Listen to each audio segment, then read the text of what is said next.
All right, as I was introduced, Sasha Goodwin is my name. I am from Australia. It's an Australian accent. I have a Bachelor of Education, a Master's of Education, and I'm exceptionally excited to submit my PhD in about 14 days. It's been a long 5.5 years. I'm very, very passionate about education and the progression. Education is never just about the learning of the facts. It's about the training of the mind, and it's about future. And so today's talk is a little bit about that. It's about thinking about what the future looks like for your students, for your sons, for your daughters. So I hope, my hope is that this is informative and gives you some idea. I always start with something like this, with this, and that is a goal without a plan is just a wish. And I counteract that by saying, you don't need to know what you want to do for the rest of your life today, but you should have some sort of idea and some sort of plan. So that's the essence of my talk for the next 25 minutes, is having you think about, what's your plan? Where might you go? What does the road look like? Generally speaking, that's about goals. That's about setting some goals. Or the best way to plan where you're heading is to set some goals. And so I'm going to focus today a little bit on strategy, on what that might look like, particularly in terms of subject selection, because the subjects that you choose now can impact the options, the opportunities, the choices for your future. All right, the subject choices, I'm always, I guess, a little, not reticent. Reticent's not the right word, but it isn't just about academics. Parents in the room, I don't actually know, you know what, I'm going to pick on you. How many days a week do you work? 5. Oh, nice. Can I work here? That sounds like lovely. 5 days a week. All right. How many days are in a week? Razor? We've got 7 days. Excellent. All right. Nice, easy questions to start with. You spend a lot of time at work. All right. I don't think anyone would disagree that whatever it is you do, you spend a lot of time at work. Retiring? When do you retire? When would you like to retire? 2 years. 2 years. No, is that actually? That would be great. You don't ever want, nice. My mum is 78 and is still working real estate in Queensland.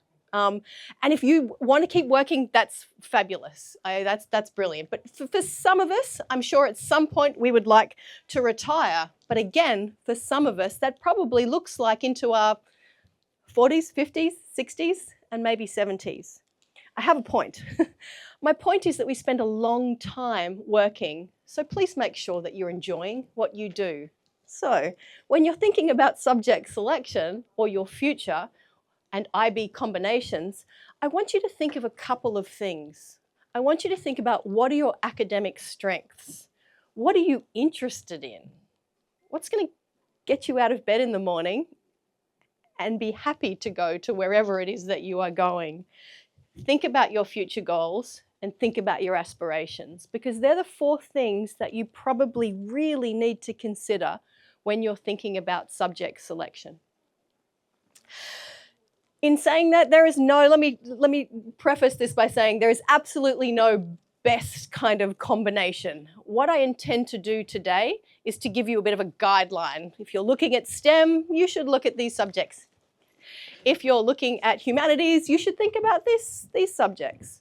So there isn't one definitive answer here. So I wanted to make that clear. But let me give you some guidelines. All right, I'm going to talk about a few areas. So I'm going to talk about STEM. So if you're interested in STEM, science, technology, engineering, and maths, I will talk about subject selection for jobs and degrees in that area. If you're looking at a more general approach, I will also look at that. I always love the arts, so there's no way I'm doing a presentation without including arts and creativity. So I will talk about subject selection in relation to arts and creativity, humanities and social sciences, language proficiency and internationalism, and of course business management and business and management. At the end, I will also talk about law and medicine. I've separated those two for a reason. I will just talk more generally about this area and then more specifically about law and medicine. All right, so if you are thinking about STEM, these are the subjects that you should consider.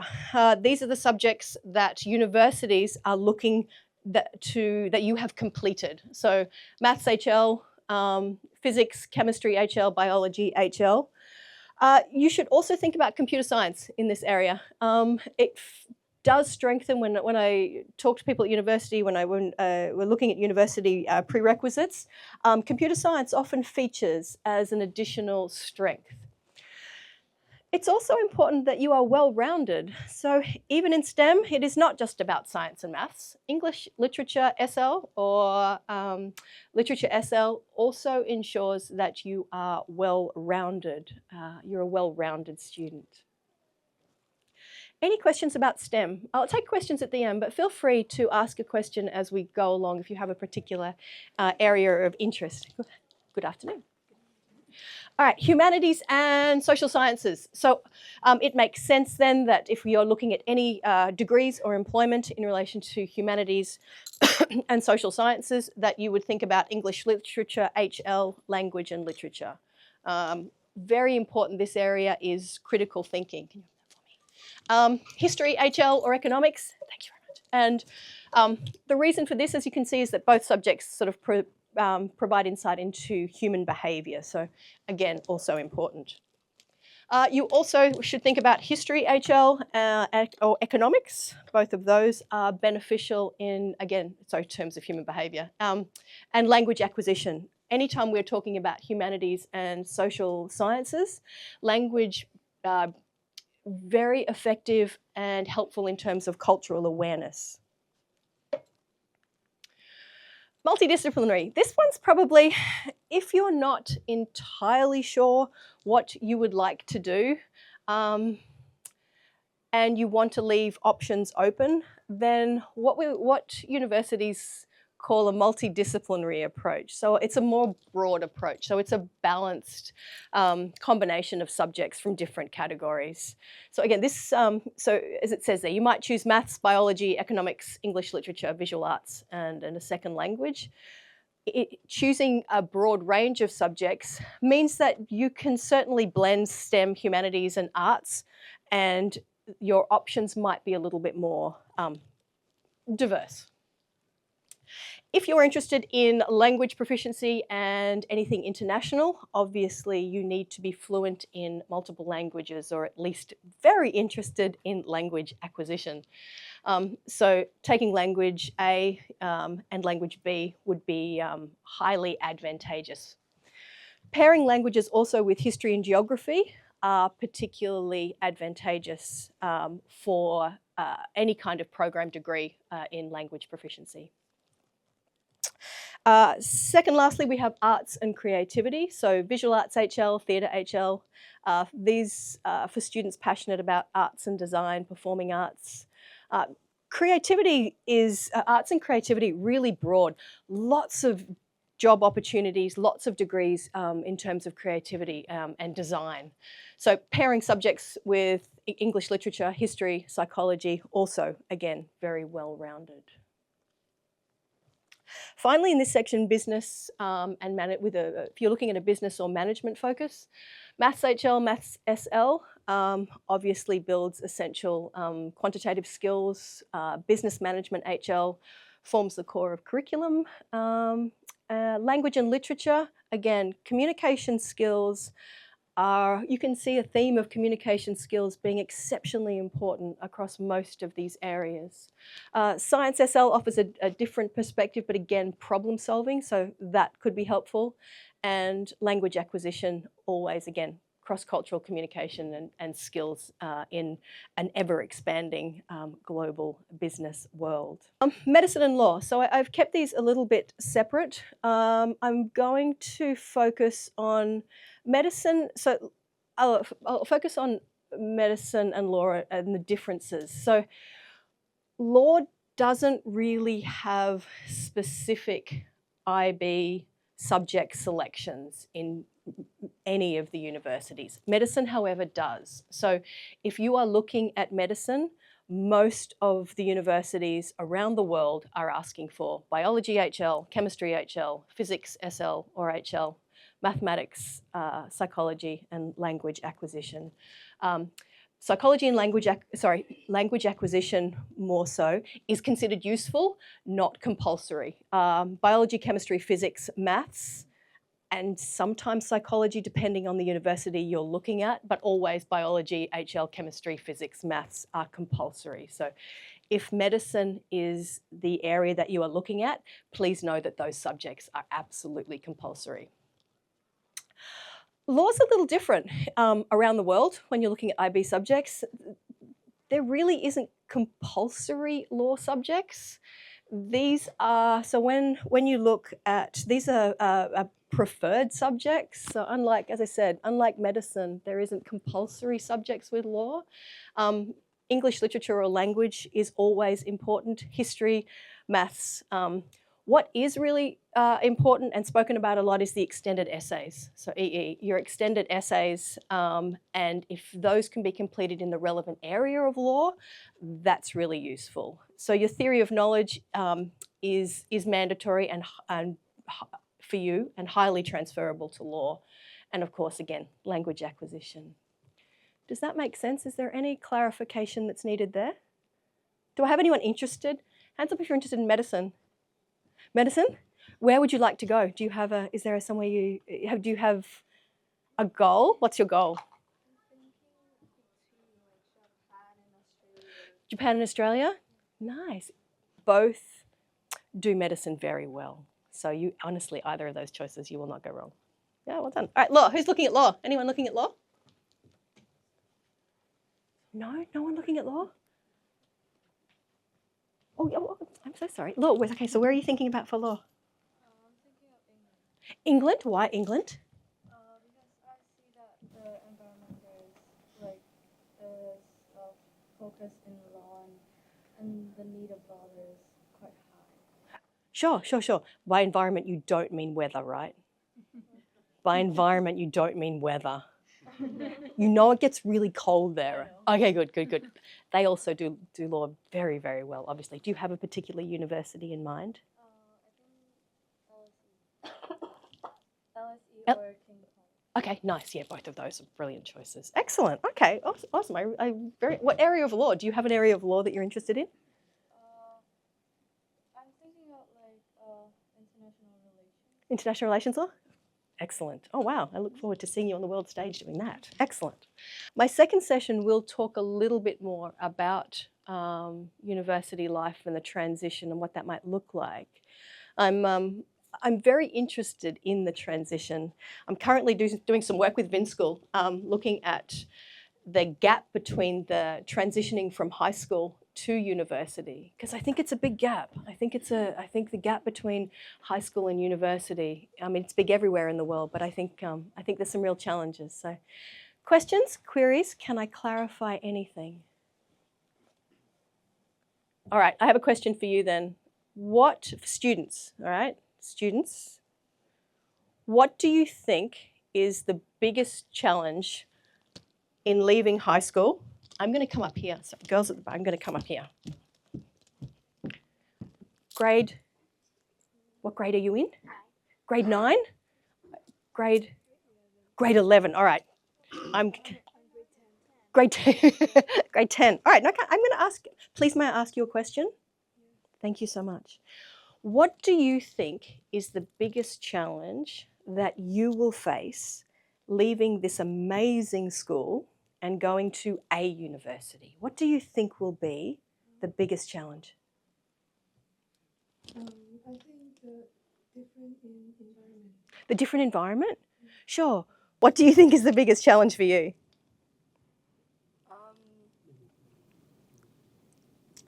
Probably managing the workload. Managing the workload? Maybe like in university, we're expected to be more independent, and maybe to some that would be like harder as we have like so much support in high school? Yeah, that's a really, really good one. Thank you very, very much. And you're absolutely right. They are all challenges, but they are challenges that you can overcome. And yes, you have an incredible school here, but it is exciting to make choices about your future, and that does include subject choices. And it is terribly, terribly exciting to head out into the big wide world. Finish up, I guess I really wanted to just follow on from what I was talking about before and highlight the difference between school versus university. It sounds really simple, but sometimes, again, it's a bit like AI. You know, we think, yeah, AI, I've got these, but until you start talking and unpacking, we don't get to see the big picture. So I would like to unpack a little bit just the difference, or remind you the difference between school versus university. Thinking about how can you best prepare, because that's the goal. How can you be in the best position to do well? And there's absolutely things that you can do today, tomorrow, this month, next month, before next year, before you make the big step. So universities, particularly in Vietnam, schools do a wonderful job, and this is a particularly fabulous school, and the supportive environment is wonderful. One of the challenges, and we'll look at what are the aspects at university that students are least prepared for in a second, but I think it was raised by some of the students, and that is the different environment. You get very used to a particular environment. How long have you been here at this school? I've been at this school for about a year now. A year? Anyone? The school's been open for a year. So yeah, you are in grade? I'm in year 10. Year 10. All right. So you will spend the next few years here, and the next environment is quite possibly going to be very different. So the challenge of negotiating that and thriving in that is always a little difficult. I think the expectations at university are a little different, particularly in terms of student involvement. So often at university, I do a lot of training and development with teachers, but also with students. And coming from Australia, what I'm very used to is walking up to students and going, tell me what you think.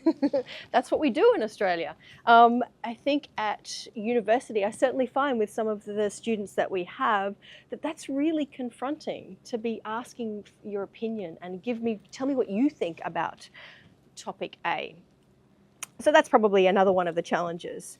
But let me show you. So the aspect that university students are least prepared for, academics, so 49%. The leap between school and university, as you might expect, is kind of large. What the landscape for students at school is different. The expectations are higher. You're a much smaller fish in a very big pond sometimes at university. The other one is social issues, and that was raised by a couple of the students at the back. You leave your friends. So for some students that I talk to, so I haven't been in Vietnam very long. I've only been in Vietnam for about 7 months. But my understanding, and tell me if I'm wrong, it's that students will start school like in primary school, and you go through with the same cohort, right, till high school. Is that correct? Yes? Yeah. Is that the same here? Brighton, do your cohorts? Broadly, okay. One of the reasons that social issues is up there is because you attend different classes with lots of different students. So you'll have one class with this set of students, and then so you have to learn to negotiate brand new people in different environments and in different classes. So I came up with, in a lot of the research, 4 essential elements of a positive transition, and these were touched on. But the first one is academic life. So settling into academic life so that you can achieve your goals is really important. And part of settling into academic life is really, really good study patterns, balancing competing desires. How much time should I spend on TikTok? How much time should I spend revising my maths? Which one usually gets more? Which one would you rather do? TikTok. Which one should you do? Maths. So negotiating that and being disciplined about your and organized about your time. Personal development, as one of the students raised, it really is a big leap. Heading to university does mean growing up. Do bells ring here? Does the bell? Okay. I'm just sure. Okay, just so you know, university, no bells. No bells. We don't have a bell. There's no bell that rings. So you have to get yourself to class at the right time. There's going to be no bell ringing. There's going to be no one to tell you to be at a certain location at a particular time. So it really does mean growing up in ways that are not so fun, which is interesting because I can remember, it was a very long time ago, but I can remember being about 14. And at 14, 15, what is it that you only want to do at 14? Sleep? Yes, sleep. True, yeah, sleep. Other than sleep, it's to be an adult, to grow up and not have people tell you what to do. Can I tell you, it is overrated, people. It is really, really overrated. Being an adult isn't as much fun as you think it is. There is a lot of responsibility and there is a lot of ownership of yourself that you take. Every single parent in this room is laughing because you know this is true. Adulting is absolutely overrated, but it is something that is essential in university life. So enjoy 15, 16, for whatever you are, enjoy it because being a responsible adult isn't quite as fun as you might imagine. Personal organisation, again, leads into sort of aligns well with the others. You need to be able to organise yourself. By the time you get to university, you're making your own lunch, you are getting yourself out of bed. And it's also about career goals. I said at the beginning, and it's one of the things that I always say, is that you don't need to know what you want to do for the rest of your life, but please have some idea. I have had 4 jobs, and the research tells us that you're probably going to have more than that. So all of the research says that you guys leaving high school will have anything, depending on what you read, somewhere between 7 and 13 jobs. Right? I started my life as a police officer. I was a detective in the Juvenile Aid Bureau. So murderers, fraudsters, and sex offenders were my area of work for about 15 years.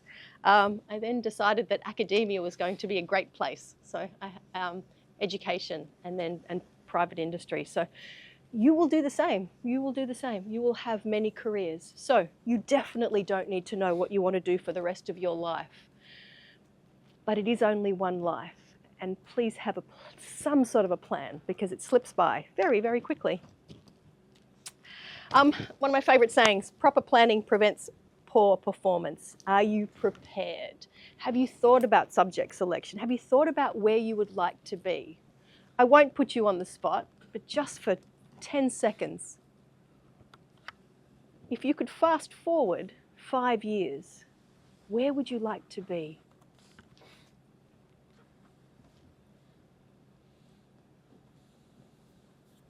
Where would you like to be in 5 years? Now, what do you need to do to make that happen? Because I can promise you, it doesn't just happen.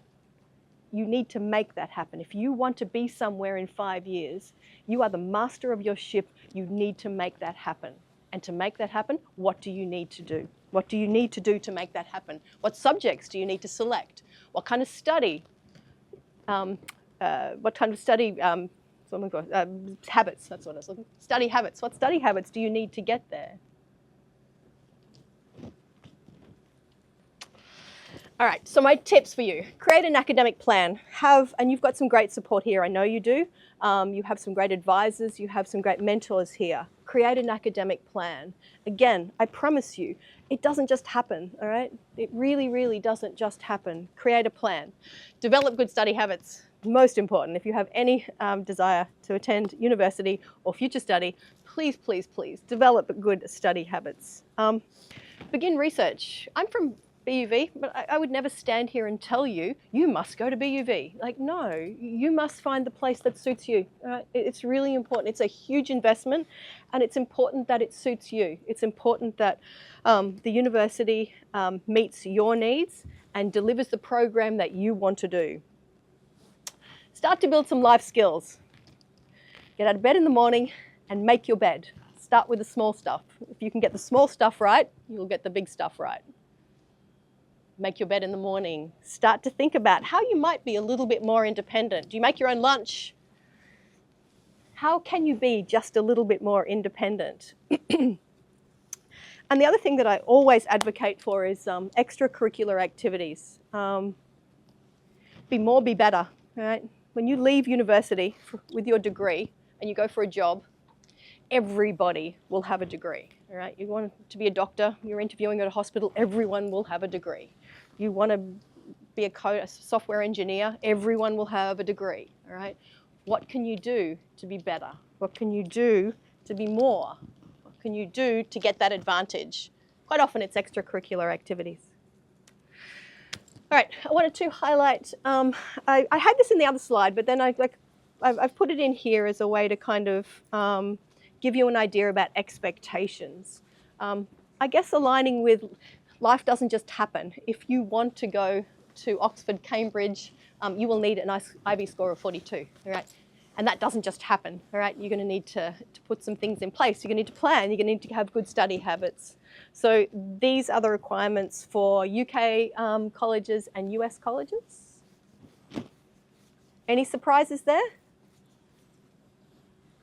I haven't ruined anyone's dream. This is all doable. Oh, good. Australia, one of the loveliest places in the world. What did I want to highlight here? So the IB score, so Australia, how it compares. So we have the ATAR. So that's a little bit of a translation for you if you're looking to study in Australia in relation to medicine. And generally, that's the translation. Can I clarify? I can't talk to UK and America as well as I can talk to Australia. Any questions about Australia in terms of university? Still want to go? You don't? Oh no, no, that wasn't. No. What did I do? Oh, shocking. Yeah, it's not easy. Yeah, it's really not easy. This was 2022. This is 2022. So it may be, yes. What kind of career or like or is Australia stronger? Like, what is it? It's a great question. I mean, it's a really broad question. I would suggest to you, if you are looking for a particular area, universities do areas particularly well. So for example, if you're looking at teaching, Griffith University is the university in Australia that in Queensland and that you would go to for teaching. There are better medical universities. Australia does law and medicine pretty well. So I don't know that I would be able to answer you in terms like Australia does this really well or we don't do this really well. Like countries, to the best of my knowledge, countries aren't generally known for like, you need to go to this country to study medicine. There are a number of countries that do medicine well. Can you narrow the context for me so that perhaps I can better answer that? Or it really was more generally for Australia? More generally, okay. All right, that's my answer then.